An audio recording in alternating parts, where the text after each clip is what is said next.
কারণ এই সময় ডাক্তারের ক্রাইসিস।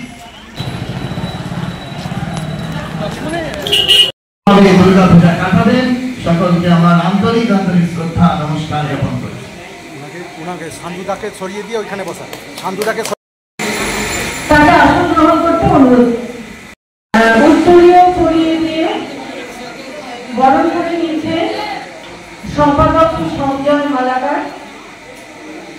সঞ্জয় মালাকার এসব করে নেওয়া হচ্ছে পায়েল মিঠাই সরকারকে, বরণ করছেন সম্পাদক সঞ্জয় মালাকার।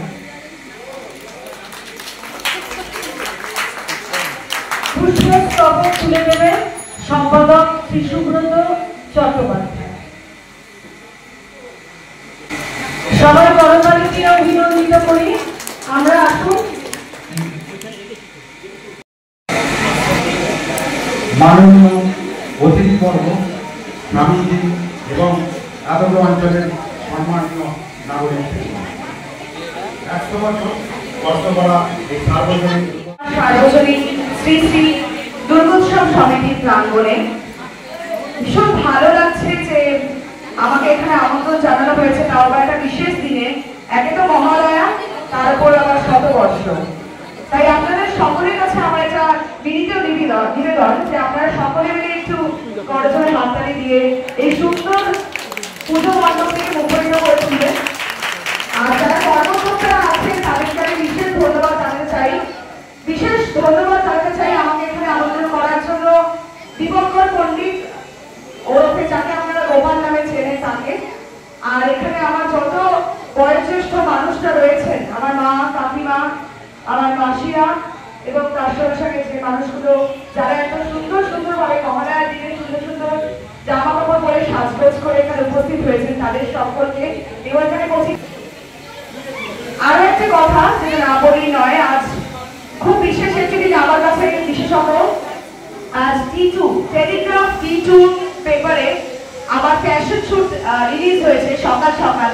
তাই এটা আমার কাছে একটা বড় পাওনা। আমি ধন্যবাদ জানাচ্ছি আমার নিজস্ব প্রতিষ্ঠান, যার নাম পায়েল সরকার অর্গানাইজেশন প্রাইভেট লিমিটেড, যার প্রযোজনায় আজ সকালে মহালয়ার পুণ্যলগ্নে আপনারা সকলে টেলিগ্রাফ যারা নিজেদের ঘরে কেনেন বা রাখেন তারা দেখতেই পেয়েছেন আমার এই অ্যাড শুট বা ফ্যাশন শুট। আর যারা এখনো কেনেননি তাদেরকে আমি রিকোয়েস্ট করবো বেলা গড়ানোর আগে একটু সবাইকে টেলিগ্রাফটা নিয়ে নিন। কি সবাই নেবেন তো? টেলিগ্রাফটা নেবেন তো আজকে? ঠিক আছে দাদা, ভীষণ ভীষণ খুশির, আমার আনন্দের গর্বের ব্যাপার। আমি পায়েল সরকার অর্গানাইজেশন আমার নিজস্ব একটি প্রতিষ্ঠান, যেখানে প্রতিনিয়ত মানুষের জন্য কাজ করি, যার প্রযোজনায় বছরের সব থেকে বড় দুটো অ্যাওয়ার্ড ফাংশন হয়, যার নাম বঙ্গকৃতি সম্মান এবং স্টারলাইট অনন্য সম্মান।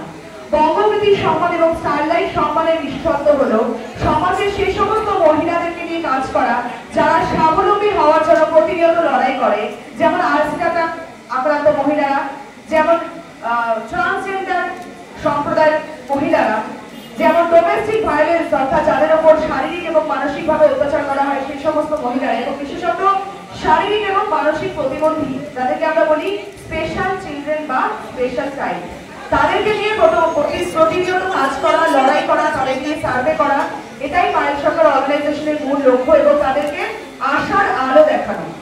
তাই আসছে আগামী দিনে স্টারলাইট অনন্য সম্মান সিজন 3, যেখানে বাংলার সেই সমস্ত প্রতিভারা থাকবে, শুধু বাংলার নয় বলা চলে ভারতবর্ষের সেই সমস্ত প্রতিভারা থাকবে যারা হয়তো মানসিক এবং শারীরিকভাবে অক্ষম হলেও তাদের প্রতিভা তাদেরকে সেই জায়গায় পৌঁছবে।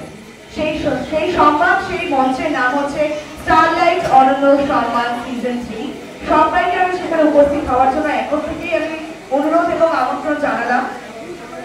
এবার এখানে উপস্থিত হতে পারে ভালো লাগছে, এটা নতুন করে বলার অপেক্ষা রাখে না। মা চলে এসেছেন, সবাই মিলে একবার চলে হবে নাকি জয় মা দুর্গা হবে? তাহলে সবাই মিলে একসাথে জয় মা দুর্গা, জয় মা দুর্গা, জয় মা দুর্গা, জয় মা দুর্গা, আরো একবার জয় মা দুর্গা, জয় মা দুর্গা। অবশ্যই আমরা নিশ্চয়ই এখন প্রদীপ প্রজ্বলনের মাধ্যমে আমরা মাকে আরতি করবো বা মায়ের মুখ উন্মোচন করবো। আমি সবাইকে বলবো যে সবাই যেন একটু এই মণ্ডপের সামনে এসে সামিল হন। আর প্রদীপ প্রজ্বলন করার আগে আমি দুটো লাইন শুধুমাত্র ও প্রদীপ প্রজ্বলন করার মহারাজ করে দিয়েছেন। তবে আমি যখন এসেছি আমি এখানে প্রদীপ প্রজ্বলন করবো, একবার আমি প্রদীপ জ্বালাবো, এটা আমি সব জায়গাতেই করি এবং পুষ্প যেটা রয়েছে সেটা।